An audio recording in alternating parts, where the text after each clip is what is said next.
O que é o trabalho infantil? Trabalho infantil é o trabalho realizado por todas as crianças e adolescentes. No Brasil, o trabalho infantil é proibido. Existe uma modalidade, uma possibilidade de trabalho na condição de aprendiz, a partir dos 14 anos de idade até os 25 anos de idade. Fora isso, o trabalho é proibido totalmente até os 16 anos. Toda vez que a gente encontrar uma criança ou um adolescente cuja atividade substitui a tarefa laboral de trabalho de um adulto, nós estamos falando de trabalho infantil.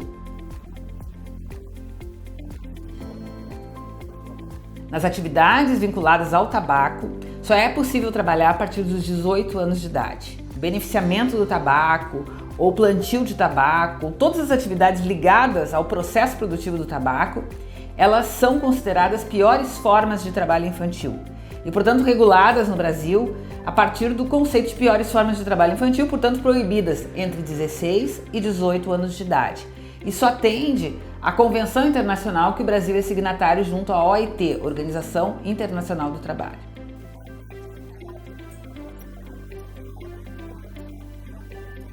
Do ponto de vista legal, até os 18 anos de idade. Crianças são aqueles até 12 anos incompletos, de 12 até 18 anos incompletos, pela nossa legislação, são os adolescentes.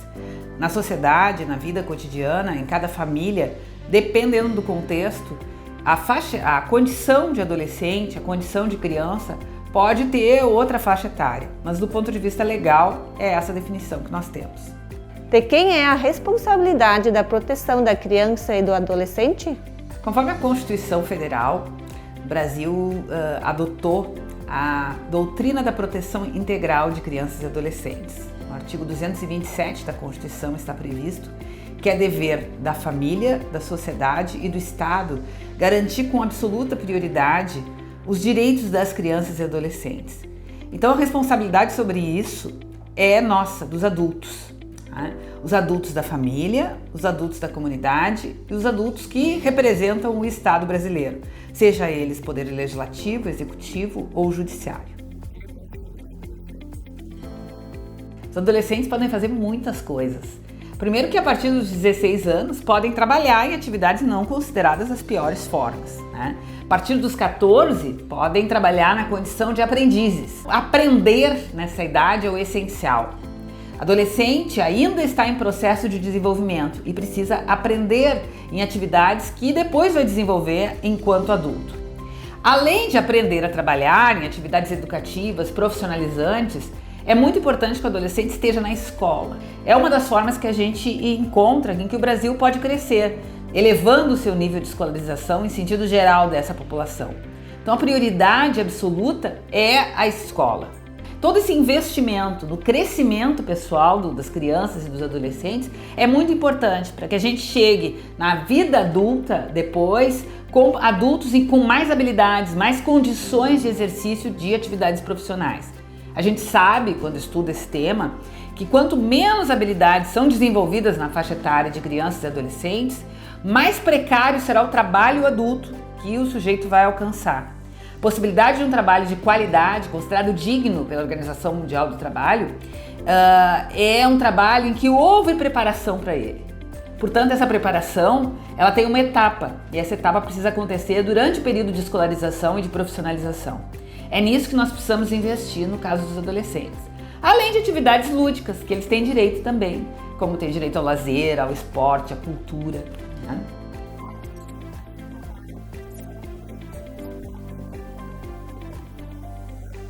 Quem não completou 18 anos ainda, está com 16 anos, já pode trabalhar em várias atividades que não sejam penosas. O Brasil é signatário de uma convenção internacional da Organização Internacional do Trabalho e essa convenção trata das piores formas de trabalho. O Brasil editou um decreto que define quais são as piores formas de trabalho.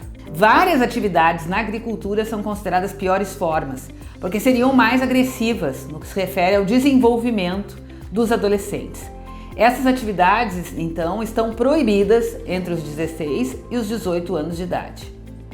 Por que precisamos entregar os atestados escolares para as empresas de tabaco? O objetivo desta tarefa, que cabe às empresas operarem, pedirem a todos os produtores que atestem sobre a situação escolar dos seus filhos é exatamente garantir aquilo que está previsto na Constituição Federal, que é a proteção integral de crianças e adolescentes.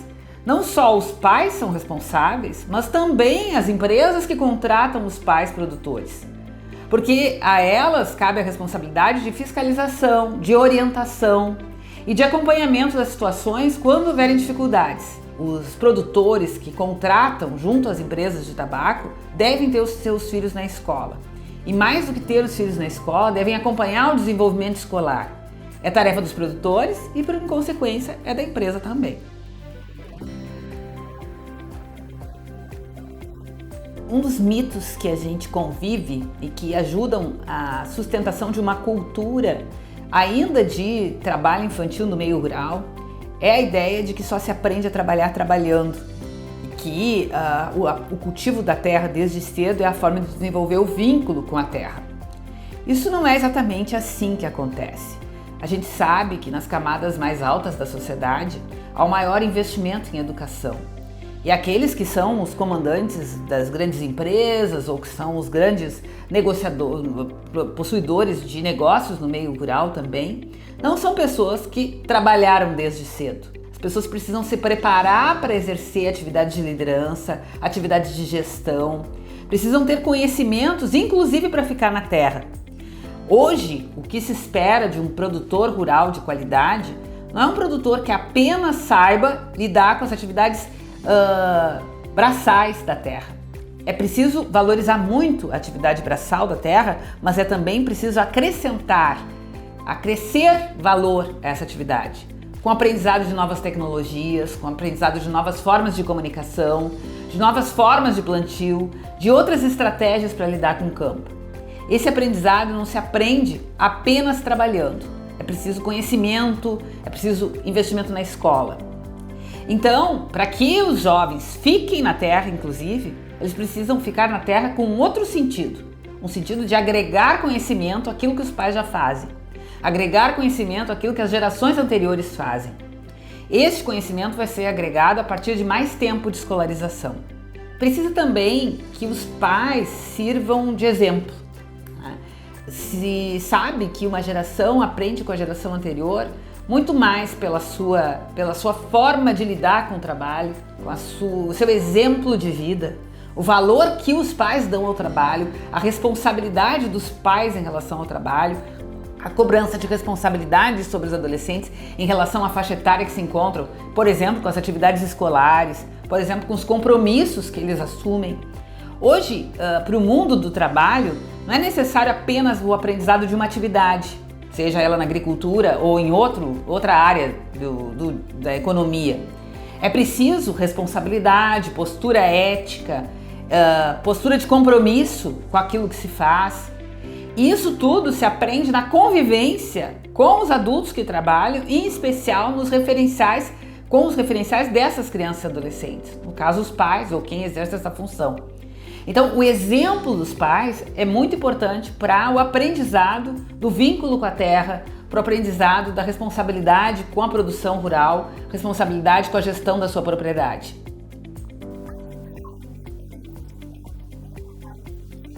Ajudar nas tarefas de casa pode não ser trabalho infantil. As crianças e adolescentes, desde pequenos, aprendem que para viver dentro de uma família, para viver numa sociedade, é preciso realizar várias tarefas de sobrevivência. Se isso significar uma relação de afeto, de convivência familiar, não há problema. O problema é quando a atividade escolar, a atividade dentro de casa, ela substitui, por exemplo, a atividade escolar, ou ela substitui a mão de obra de um adulto. Essa condição já é além daquilo que seria a socialização adequada a cada idade no sentido da convivência familiar. Então, existe trabalho infantil doméstico também, e isso é proibido. Agora, o trabalho infantil doméstico é quando substitui uma função de adulto, não quando está aprendendo a realizar tarefas no âmbito doméstico. Quem fiscaliza o trabalho infantil? Os órgãos responsáveis pela fiscalização do trabalho infantil são vários, O primeiro, mais básico, seria o Conselho Tutelar, aquele que deve fiscalizar toda forma de violação de direitos de crianças e adolescentes. Mas a gente vai encontrar nessa cadeia fiscalizadora também o Ministério Público do Trabalho, que tem entre as suas missões institucionais o combate ao trabalho infantil e o combate ao trabalho escravo, por exemplo. Então, cabe aos promotores, que são então aqueles que realizam essa atividade junto ao Ministério Público do Trabalho, fiscalizar também quando há denúncias de trabalho infantil. Ainda nós temos os auditores do Ministério do Trabalho, que são aqueles então que fiscalizam todas as formas irregulares de trabalho e que trabalham no sentido de notificar e multar quem realiza formas inadequadas de exercício de qualquer atividade laboral, entre elas o trabalho infantil.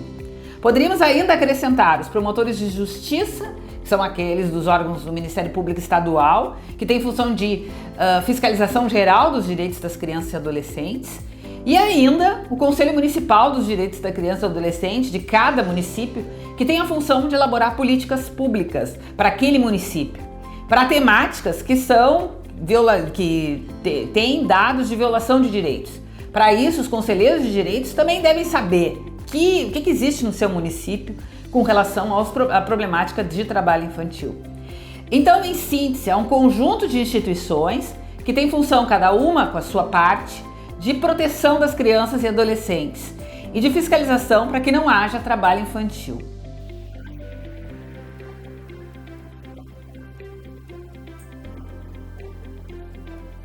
Muitas vezes é uma preocupação dos pais o ócio, né?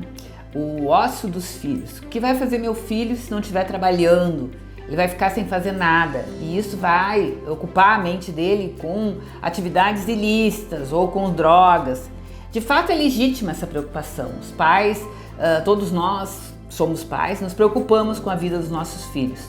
Agora o tempo, ele precisa ser preenchido com um projeto, né? Trabalho infantil não é um projeto de vida. Projeto de vida se dá quando a família discute com os filhos o que é que eles vão construir hoje, considerando um futuro melhor, considerando um caminho a percorrer. E esse projeto de vida envolve escola, envolve lazer, envolve desenvolvimento de habilidades artísticas, envolve desenvolvimento de habilidades em geral desse sujeito. O tempo, ele deve ser ocupado com atividades que façam o sujeito se desenvolver e crescer, e não atividades que acabem levando como o trabalho infantil leva à perda do tempo de escolarização, né? Mesmo que durante um período a criança vá à escola e depois ela trabalhe, vamos dizer assim, durante um tempo da vida isso acontece, todos os dados nos fazem ver que quanto existe trabalho infantil, existe menos tempo de escolarização. Então no início, aquela família está achando normal, por exemplo, seu filho ir na escola e trabalhar no outro turno, porque está ocupado. Mas com o tempo a escola vai parando de fazer sentido e o trabalho se torna central na vida do sujeito. E ele passa a exercer funções que são de adultos, não de adolescentes.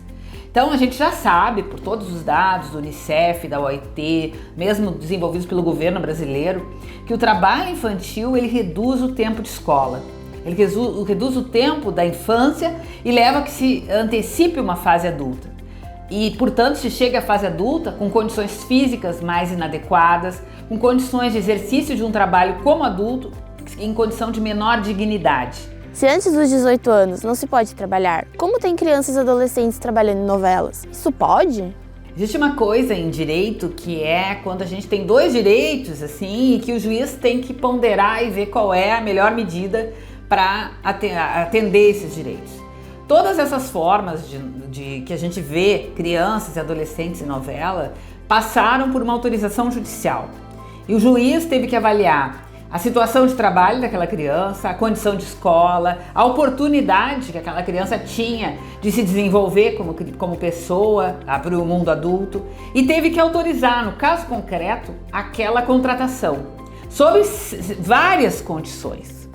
Então, o que a gente pode dizer é que essas formas autorizadas de trabalho infantil, elas seguiram um protocolo todo de autorização judicial.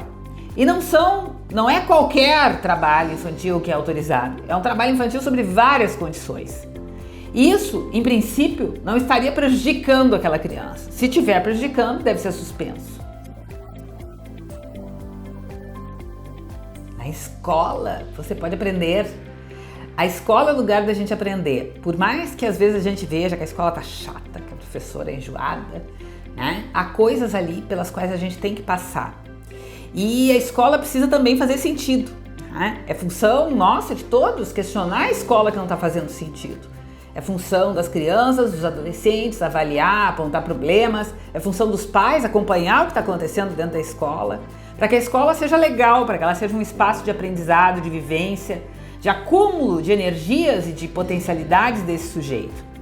Então é isso que um adolescente precisa fazer. Além disso, existe a condição do trabalho como aprendiz, que a nossa legislação permite e protege. É uma legislação muito positiva, porque ela permite a contratação dos adolescentes como aprendizes e, ao mesmo tempo, um investimento importante na formação técnica.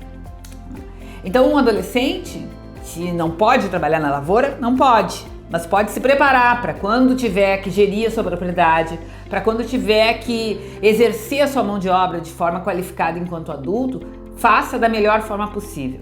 A gente não sabe do futuro, mas a gente sabe que para se preparar melhor, para seja qual for o futuro, a gente pode investir no presente. E o presente é a educação.